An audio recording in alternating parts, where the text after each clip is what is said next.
imagine that you're looking for a stable partner. You might think, well, what do you want in a stable partner? And at least in principle, one of the things you don't want is too much mismatch between you and that person on the 5 fundamental dimensions. So for example, if you're really extroverted and you have a really introverted partner, you're going to engage in continual conflict about how much social activity the two of you should subject yourself to.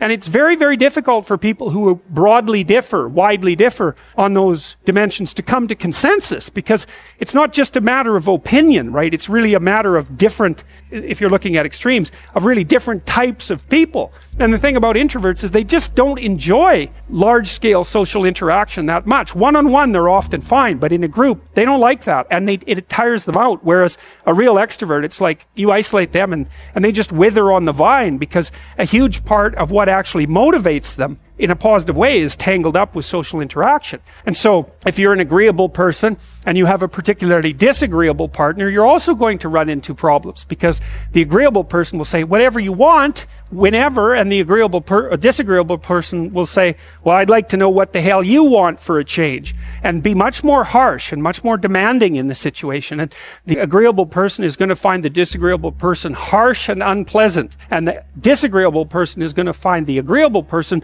wishy-washy and unable to stand up for themselves. And again, that's actually one of the primary sources of tension between men and women, because women tend to be higher in agreeableness than men. It's about half a standard deviation, which is quite a large difference by psychological standards. And so what that means fundamentally, just so you have some sense of how large an effect that is that if you have a group of men and women and you pick out random pairs, the woman is going to be more agreeable than the man 60% of the time. So that's not an overwhelming proportion, but it's reliable, and it's quite large by psychological standards. So there's the problem with agreeableness. With conscientiousness, if you're conscientious, you're industrious and orderly. And orderly people seem to be sensitive to disgust, which is something we'll talk about in detail later. We've had a hard time specifying exactly what makes industrious people industrious, because it's hard to come up with an animal model for that sort of thing, and there's no theoretical model.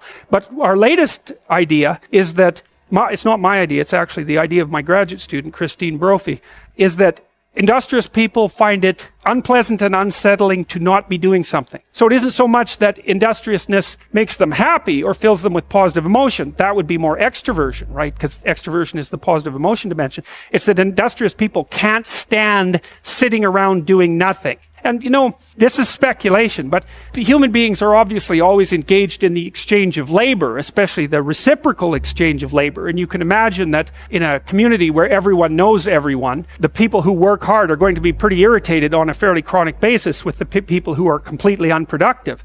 My suspicions are that plenty of people who were completely unproductive in the history of the evolution of our species were wiped out by people who were unhappy with their lack of productivity. And so I think, generally speaking, human beings have this sense of ethical obligation with regards to one another to share labor. And people who are conscientious really, really feel that. So they feel bad if they're not busily working on something that's productive all the time. And so the advantage to being with someone conscientious is, well, they're going to work like mad, but the disadvantage is they're going to work like mad. So, if you're looking for a partner that you want to relax with or have fun with, or who isn't uptight, then a conscientious person is probably not a very good choice. On the other hand, if you're a conscientious person and you're living with someone who's really unconscientious, that's good, because they might be able to help you relax, but you're not going to be happy with them because they don't work nearly as hard as you do. But even worse, on the orderly dimension, some of you have had roommates, and maybe you're more orderly than your roommate. What does it mean?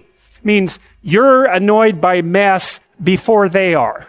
And you don't have to be annoyed by mess much before your less orderly roommate for you to be the one that's always running around picking things up. And so actually, one of the things that's emerged from the psychometric analysis is that women are slightly more orderly than men. And I suspect that has something to do with the inequitable distribution of housework. Imagine that your proclivity is to be triggered by disorder 25 seconds before your partner's. You're going to end up, it doesn't take much difference for you to be the one that's always concerned about the mess first. Anyways, and so if you're a really orderly person and you live with a disorderly person, well, good luck getting along with them. They're going to regard you as like uptight and over-concerned with details and unwilling to relax, that's for sure. And they're going to regard you as, well, just a bloody mess. And how can anyone possibly live with someone like you?